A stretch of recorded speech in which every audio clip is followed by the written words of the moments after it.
Seenaa hordoftootteennaa fi dhaggeeffattootteen nu jiraadhaa bakka jiraattanii wanni nurraa dubbachuu barbaannu dubbii jabduu biyyattii Itoophiyaa tana keessa deemaa jirtu irra waan gabaabduu tokko dubbachuu barbaanna jechuudha. Biyyattiin Itoophiyaa tuni biyya abbaa irreetiin beekamtee haga mootummaan TPLF jijjiiramee mootummaan biyya hammate dhufe biyya lolaamtuu taatee jirti jechuudha. Biyya balaamtuu taatee jirti jechuudha. Biyyi tun duraan biyya seer qabeessa turte. Ammaan tan biyyi tun biyyi seer hin qabne.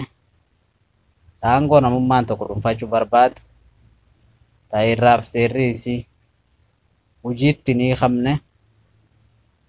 Abbaan barbaade abbaa barbaade jeessee mirga namaa dhiibbaa mirga namaa gubbaa geettee jirti. Dhiibbaa mirga namummaa kaasiin gubbaa geettaan mootummaan addunyaatiif mootummaan gamtoomanii irratti hirmatee lola biyya keessa deemaa jiru kan irratti hirmaachuun barbaachisa. Mootummaan Eertiraatiin wal taate biyyattiin tuni akka mootummaa Eertiraatiin wal taate shororkooftee jirti jechuudha. Mootummaa Eertiraatiin wal ta'uunis shira duraanuu akka isaanitti akka Eertiraa sanitti kan soddoman dheereffachuu kan barbaadan abiyyiin ukkaamsanii qabuu barbaadan waan irratti xiyyeeffate muummichi ministeeraatiif kaadiroonnis jaldeeman qophii lafa keeyyatanii aangoon tun harka warra seente jennaan Eertiraatti deemanii akka wal ta'an harka akkisiisanii aangoo dheereffatan wal amansiifatanii jiran jechuudha.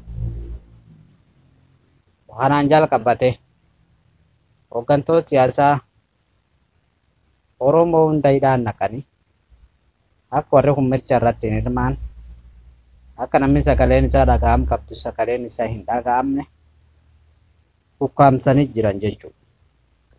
Kan duraanuu nama ukkaamsuu barate kan duraanuu akkasitti uummata ukkaamsee waggaa 30 aangoo gubbaa turuu jiru mootummaa Itoophiyaa akka taate mootummaa Eertiraa akka taate beekama. Kan mootummaan Eertiraa akkasitti aangoo ukkaamsee gubbaa turuu san amma 30 lafti sun jijjiirama hin qabdu maaqabii irra darbame addunyaan wal taatee maaqabii irra keette akkasii biitii tun daara taatee hanga ammaan tanaa hin guddatin diinagdeen dootu uummanni isii jijjiirama hin qabu rakkoo hamtuu hojjetti jechuudha. Maaqaba sankaa biyya amma durfee irra baase hammas maaqabni sanii irra bu'uu deema jechuudha. Addunyaan Itoophiyaa wal taate akka nama Itoophiyaa bulchuutti waraan bakka hundatti ergite naannoo Tigraay akka gara jabummaa irraa fudhatan mootummaan embaasiin Itoophiyaa Ameerikaa jiru ragaa ba'ee jira jechuudha. Yookaan agarsiisee jira jechuudha. Akka wanni san dhugaa taate akka waraanni san Tigraay keessatti hirmaate inni daangaa ce'ee naannoo Itoophiyaa bakka garaagaraatti hirmaate san callaan qaba. Yakka mootummaan Eertiraa biyya abbaa qabdu shororkeessuu jiru tana mootummaan Eertiraa yoo irra hin dhaabbanne taate biyyi tun balaa hamtuu deemaa jirti. Naannoo Tigraay qofaa miti naannoo Oromiyaa waldootti bobbaasanii uummata hunda gubaa jira. Madoo sibitaala dhufte madoo akimii dhufte akimii dhowwaa jiran akimaa osoo inni akimamni jidduu ajjeesaa jira yaa Oromoo. Tuffiin hagan guddoon jirti qaanyiin hagan guddoon jirti. Akka maraaf Oromoo wal seenaniif waan kana hunda gochaa jiranii akka uummati Oromoo fi Amaara wal seenuuf rakkoo guddoo rakkoo jabduu gochaa akka jiran beekama jechuudha. Rakkoo tana immoo irraa of hambisuuf biyyi tun biyya wajjin qabna maraaf marii godhanii akka lolli dhaabbatu akka waldhabbii naannoo san lameen naannoo Oromiyaatiif naannoo Amaaraa keessa jirtu maraaf mariin furattu gochuun namirraa eegama. Itoophiyaa jechuun harka guddinaan Amaaraaf Oromoo.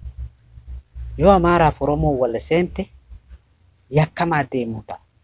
Balaa hamtuu biyyatti kan keessa deemuu ta'a. Naannoon Amaaraas waraana qabdi, naannoon Oromiyaatis waraana qabdi. Liyyuun Amaaraa fannoon Amaaraa takka gara jabbummaa namirra raawwachuu jirti tun ummati Oromoo yoo qeerroo kaase poolisiin naannoo Oromiyaa ummiti adda kaate biti tun balaa hamtuuf saaxilamuu ta'etti. Oboo waan balleessee hin qabu osoo hoboo hin baamne biyya kashororkeessuu jiru mootummaa qaama mootummaati. Kan dhaabsisuun namirraa eegamsanii jechuu barbaada. Uummati Amaaraa badii takka qabaate waan takka balleessee hin jiru badii takka illee hin qabu. Habiyya laaqaa jiru, habii diigaa jiru mootummaa Itoophiyaati. Hafannoo Amaaraa bobbaasaa jiru mootummaa Itoophiyaati. Qaama mootummaati malee raayyaa waan takka balleessiteeti miti yaa Oromoo. Raayyaa Amaaraatti libaasuu osoo hin ta'in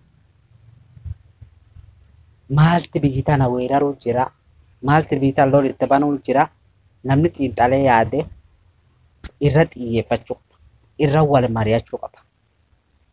Osoo wal hin seenne, osoo biyyattiin tun hin diigamne, osoo biyyattiin tun naannoon hin ciramne, namni yaada wal jijjiirachuu qabaa ture.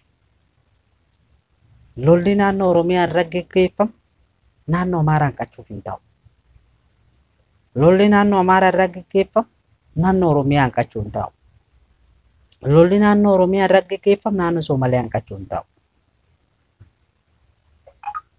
Yaa Oromoo, tuwwaan namirra wal mari'ate, namirra yaada jijjiirrate, yaada wal jijjiirate maraaf mariirra gochuu qabu ture. Mootummaan Itoophiyaa mootummaa shiraan guutame, mootummaa diinagdee laamshoofte, heeraaf seera bulmaataa hin qabne, hammaan tana badee ufiif badee mootummaa balleessuuf deemu. Ufiif badee biyyatti balleessuuf deemu. Sabii hamaan keessa hin jirre hin jiru, sabii yaraan keessa hin jirre hin jiru, sabii jabaan keessa hin jirre hin jiru jechuudha. Kana irratti nami osoo balaan bira hin dhalan maal godhee marii godhee biittan tasgabbeessuun namirra eegama. Biitti ammaan tan qaamee bira keessanii laaqaa jiru tun yoo ofii lafa walitti kaate biitti tun guyyaa takka handaara taata guyyaa lamatti hin kun. Kan namni ofirra beekuun nama jiraata. Kan namni ofirra beekee wal laga'uun nama jiraata. Raayyaa biittan kee jirtuuf yaaduun nama jiraata. Dhaloota dhufuuf yaaduun nama jiraata. Biyyaaf yaaduun nama jiraata. Namni tokko ebeluun kun biyyi bulchaa hojja jedhan, ebeluun kun jabaaf qaroo hojja jedhan, nam seena sadii kan xureesse ta'uu qabu. Nam seenaan isaa haqa irratti obba'e, haqa irratti hundaa'e ta'uu qaba ture. Kan irratti yaada wal jijjiirratanii kan irratti osoo mootummaa seenaa diigaan xureesse ta'uu hin qabne mootummaa seera qabeessa heeraaf seeraan bu'u.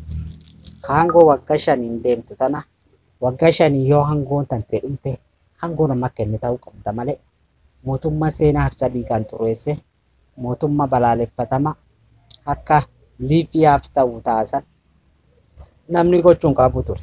Seenaan nama beeku seenaa gaarii ta'uu qaba malee seenaa diigaan xuraa ta'uu qabu. Akka ta'e Minilik ta'uu qaba. Kun dhaamsa keessa.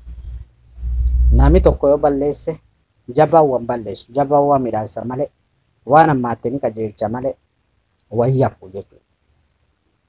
Biyyi tana warri ammaan gubbaa jiru kun hangootan gadhiisuuf hin taa'u. Namni hangootan irratti of darartan, namni hangootana buqqeen jettanii of darartan, ufuma dararamuu jettan, hangoon tun hangoo maraaf mariinii hattu yoo hin ta'in, hangoo heeraaf seeraanii hattu yoo hin ta'in, hangoo akka laaftetti dhiihattuu miti. Hangoo dhiigi qeerroof qaarree itti wareegamee dhufte, Aangoo tana muummichi ministeera yoo gadhiises saba Oromootiif kennuu qaba. Yoo ka gadhiisu taate yoo aangoo tan gadhiisa jedhee yaadame saba Oromootti aangoo kennuu qaba. Aangoo tan saba biraa kennuu qaba. Aangoo tan ilaalcha biraa eeggachuu hin qabu. Aangoo tan saba Oromoo kenne uummati Oromoo karaa barbaade oofatu qaba. Qeerroof qarreetiin dhufte hayyootatti itti hidhame jabaatitti wareegame saba biraa kennamuu qabdu. Yoo muummichi ministeera kanam dura goru taate shororkaanaan biyyattii tana keessa deemaa jirtu tun guyyaa takkaan dhaabbachuu ta'etti. Qubuu fi haajaa kutanii gatan jedhanii ama kennas gorfachuu qabna. Daallee kennas barsiifachuu qabna.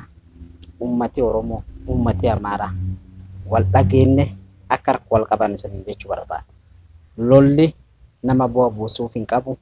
Kan loluu jiru sirna biititun itti deemtu biititun keessa jirtu malee qaama Oromootiin qaama Amaaraatiin sirnaan nu loluu jira.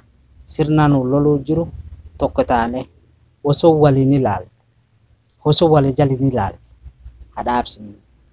Yoo nu harka wal qabannee sirna kan hin dhaabsisin balaan nurra ga'uu jirtu isanis irra ga'uuf teetti. Balaan Oromoo irra geette Amaaraa irra ga'uuf teetti. Balaan Amaaraa irra geette Oromoo irra ga'uuf teetti jechuudha. Balaan akka naannoo Tigraay mudatte nutis mudatuuf teetti jechuudha.